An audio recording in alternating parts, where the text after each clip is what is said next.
चलिए अब हम लोग बात करते हैं अगले क्वेश्चन नंबर 4। एक तरह से रिवीजन है, हमारे बाई कंसेप्ट जो हमने पढ़ा था उन कंसेप्ट का एक रिवीजन है। एक्चुअली में आप लोगों को तो वीडियो पॉज करनी चाहिए और इसका आंसर देनी चाहिए, फिर क्या इसके पीछे का लॉजिक है खुद डिसाइड करते हैं, और मैं बता रहा हूँ उससे मैच करनी चाहिए, ठीक है ना।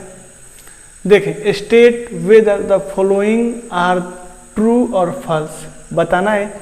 ये जो नीचे दिया गया क्वेश्चन नंबर 1 to 4 है 5, ये सही है या गलत है। Justify your answer. उसके बाद आपको ये भी बताना है कि अगर गलत है तो क्यों है और सही है तो क्यों है। तो आप जस्टिफाई कर लिए। चलिए, sine A plus B is equal to sine A plus sine B, ये फॉल्स है। एक्चुअली में आप जब 11th में जाओगे तो वहाँ पे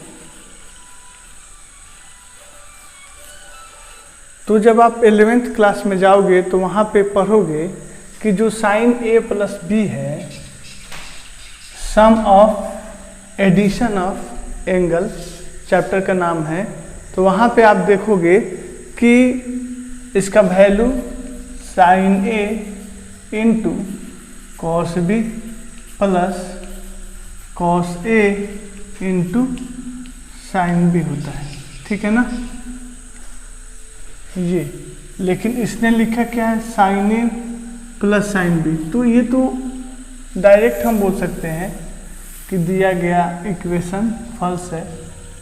फिर भी आपको जस्टिफाई तो एक ये मिला, और सेकंड में हम बोल सकते हैं कि आप कोई भी दो एंगल ए और बी का कंसीडर कर लो जो स्टैंडर्ड हो और आपको पता हो। क्यों? क्योंकि उसका वैल्यू आप लिख सकते हैं और फिर उसके वैल्यू को पुट कर सकते हैं। LHS और RHS अगर दोनों इक्वल आ गया तो दिया गया इक्वेशन सही होगा, और नहीं तो क्या होगा, दिया गया इक्वेशन फॉल्स होगा, रॉन्ग है, ठीक है ना। हमने A का वैल्यू सेलेक्ट किया 0 डिग्री और B का वैल्यू सेलेक्ट किया 30 डिग्री, ठीक है। और सिलेक्ट करने के बाद क्या करेंगे, LHS में पुट करेंगे। LHS क्या दे रखा है हमें, साइन A प्लस B, रखिए वैल्यू को, साइन A का वैल्यू 0 डिग्री और B का वैल्यू 30 डिग्री। कितना आया, 0 प्लस 30 साइन 30 डिग्री, और साइन 30 का वैल्यू कितना होता है 1/2। RHS में पुट करते हैं, RHS क्या है, साइन A है प्लस साइन B है।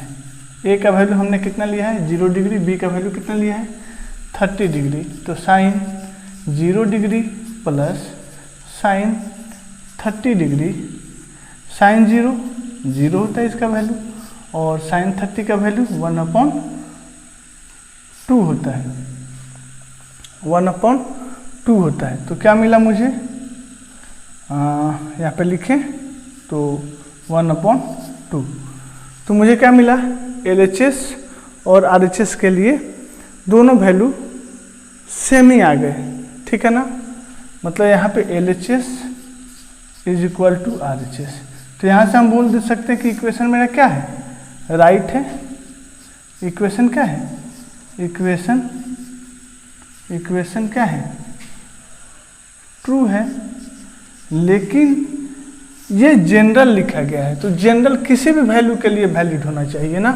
तो हमारे एक वैल्यू के लिए वैलिड है, अगर कोई दूसरा भी लिया जाए तो उसके लिए वैलिड होना चाहिए। तो हम लोग चेक करते हैं और अगले वैल्यू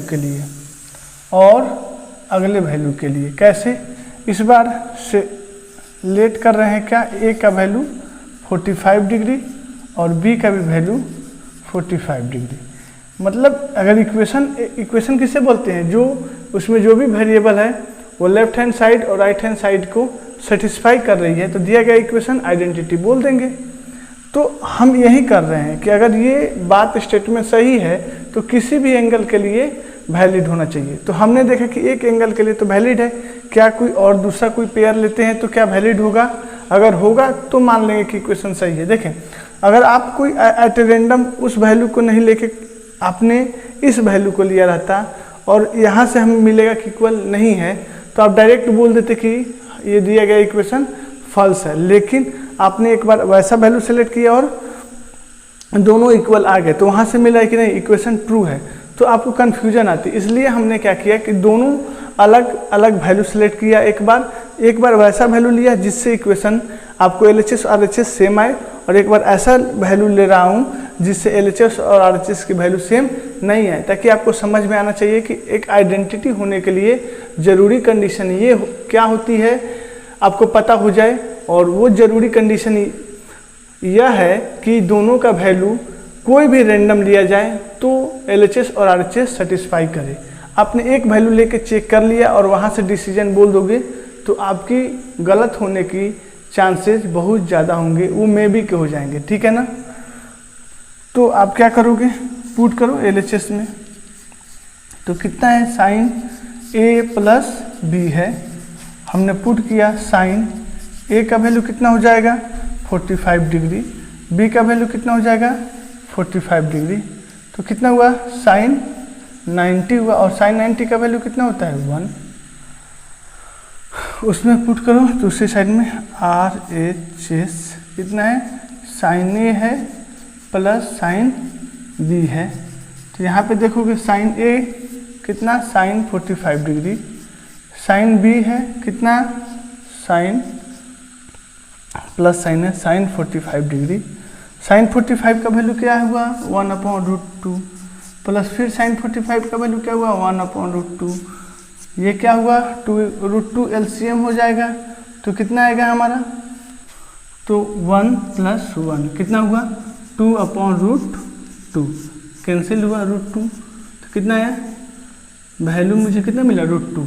यहाँ पे हम क्या देख रहे हैं कि LHS का वैल्यू आया 1 और RHS का वैल्यू आया √2, तो यहाँ पे LHS और RHS इक्वल नहीं है, इसका मतलब यहाँ से अगर इक्वेशन के विषय में बोला जाए तो फॉल्स है,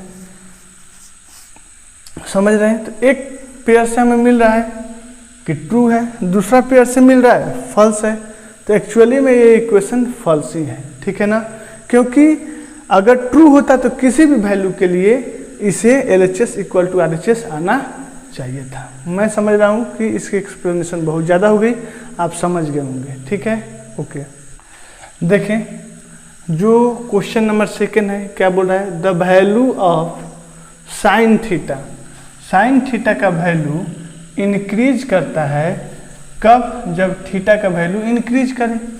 तो अगर मैंने आपको टेबल बताया था और आपको टेबल याद होगा तो आप वहीं से डायरेक्ट डिसाइड कर सकते थे, ये थीटा है, यहाँ पे मेरा साइन थीटा लेते हैं। अगर आप 0 डिग्री रखते हो, 30 डिग्री वैल्यू रखते हो, 45 डिग्री वैल्यू रखते हो, 60 डिग्री वैल्यू रखते हो और फिर 90 डिग्री वैल्यू रखते हो, तो याद करो मैंने बताया था साइन 0 का वैल्यू कितना होता है 0, साइन 30 का वैल्यू 1/2, साइन 45 का 1/√2, साइन 60 का वैल्यू √3/2 और साइन 90 का वैल्यू 1।